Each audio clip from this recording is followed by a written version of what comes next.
Hello everyone, I'm Captain Logan. Today I'd like to talk a little bit about Stan Lee.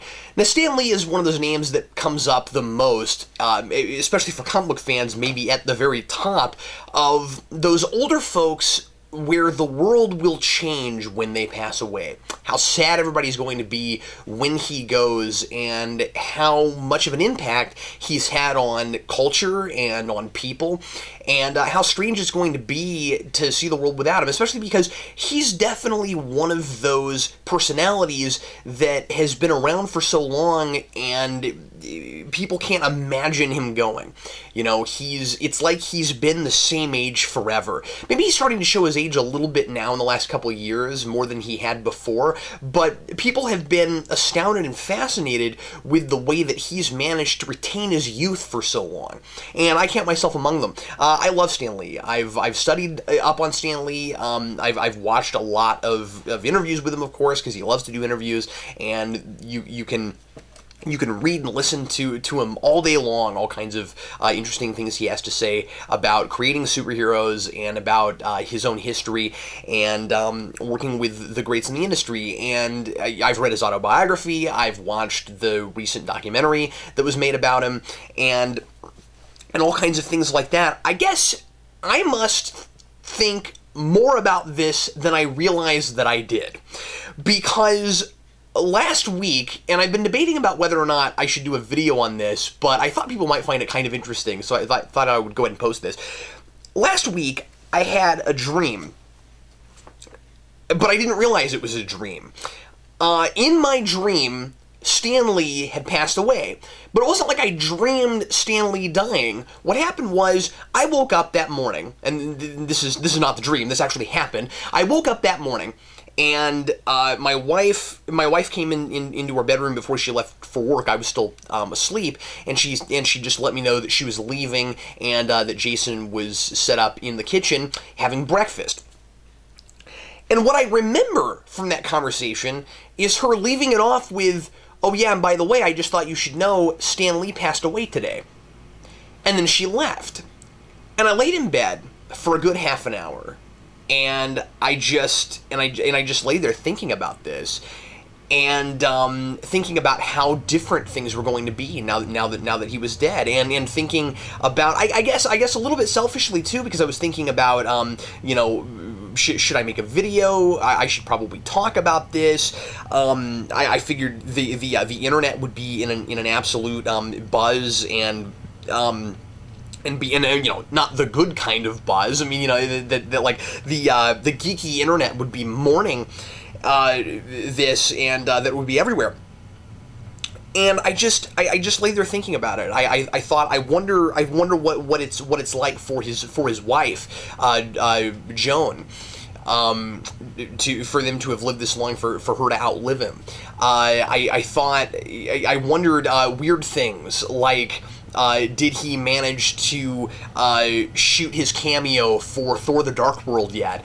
Things like that. I wonder if his YouTube channel, Stan Lee World of Heroes, has done some kind of a tribute yet and already posted it. I just wondered all these sorts of things. I was supposed to make videos with Dan that night, and we were going to make 2 videos in one evening, and I thought, oh, we're going to have to make a 3rd one now. We're going to have to do a podcast on this. When Michael Clark Duncan died, I did a video on that, and a lot of people were really receptive to the fact that I did that, and I had never done a video like that before when a celebrity had died. I didn't do it just because I was like, oh, somebody died, I should make a video and try to get a bunch of views from this person's death. It was just, and I think a couple people maybe thought that that's what I was doing. It's just that I found out about it a couple hours after it happened, and I thought maybe people didn't know about it yet, and I just wanted to go on and say how much I liked Michael Clark Duncan, and I felt like it was appropriate because he'd been in comic book and superhero films.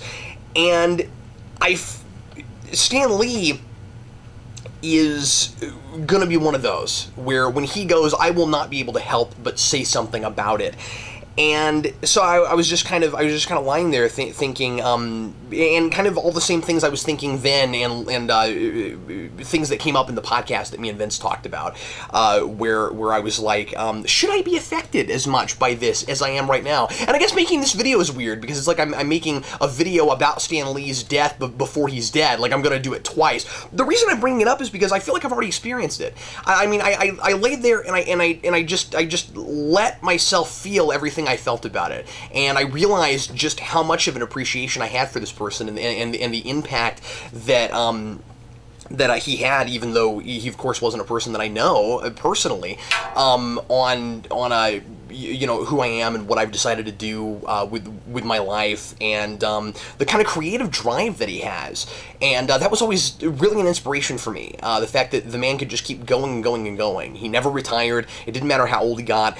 The thing that I've always appreciated most about Stan Lee is that he doesn't talk about his age. It's like he doesn't age in his own mind.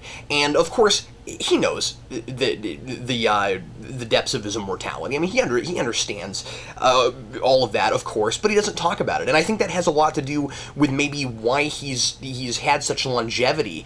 And I think it also has a lot to do with just his positive attitude and wanting to kind of lead by example that way, where he just kind of tries to retain his youth as much as he can, and try to give people that example, show people that no matter how old you get, you can still do what it is you want to do. But if you think too much about age, if you make too big of a deal out of it, it seems like this isn't always true, but I've definitely known people for whom that was true, where they talk about their age all the time. They made a big deal out of how they were getting older. They let it get them down too much, and they let it affect them, and they let it define them, most importantly, and then they became that age. That's the difference between a 60-year-old man who still has the same personality and drive and all of that he had when he was 30, and a person who is 60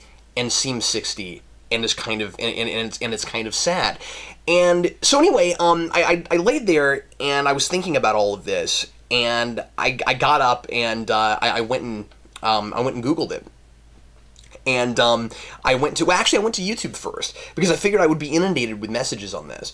And then it turned out that nobody had sent me anything. And I was like, that's unusual. Maybe my wife just maybe it was like Michael Clark Duncan where it just happened.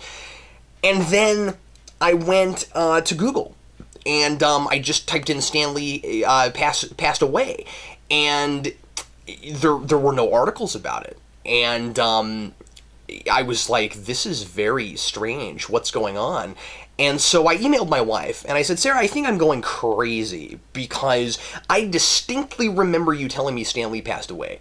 And she said, no, that must have been a dream, and that's really weird. And I said, yeah, that is completely bizarre. And so I'm very glad Stan Lee's still with us, but it was just such a very strange experience because down the line, when he finally does inevitably pass away, and it's really sad, but of course, he's an older person, and he's getting older, and it's amazing how long he's managed to live. It's going to be very strange for me because I feel like I've already experienced it. I already went through all of those thoughts of what are things going to be like now, and how do I really feel about this? So I don't know. I wondered about it. I wondered what it said about me. If maybe I'm losing touch a little bit, where I'm so engrossed in all of this comic book and pop culture stuff. All the time, working on the channel and keeping up with comic books and having all of these interesting intellectual discussions with people about all of these sorts of things. And I didn't realize. I guess the reason I wanted to mention it and talk about it a little bit is I just didn't realize the kind of effect it had on me. I didn't realize. I guess I didn't realize how much Stan Lee and Stan Lee's history meant to me. And I completely recognize that by the way, that some people think that Stan Lee is a little bit full of himself, and that maybe he has at times taken too much credit for things that he co-created and that sort of thing. He also is kind of like William Shatner, only much less so, where he kind of also makes fun of the fact that he really likes himself and that he's a little bit full of himself and that sort of thing. I really like Stan Lee. He's always meant a lot to me, but I didn't realize just how much. And I have never in my life had a dream that I, for that long of a period of time, actually thought was real. I still remember it as something that happened. I still remember distinctly my wife saying that to me, and it was with Stan Lee. It's so interesting. Anyway, I don't know if anyone else will find this interesting. I don't usually make personal experience videos like this, but it's it's related to Stan Lee and to comics, and I just thought somebody might find it interesting. So anyway, thanks as always for watching, and I'll see you later with some more videos. I'm Captain Logan. Have a great day.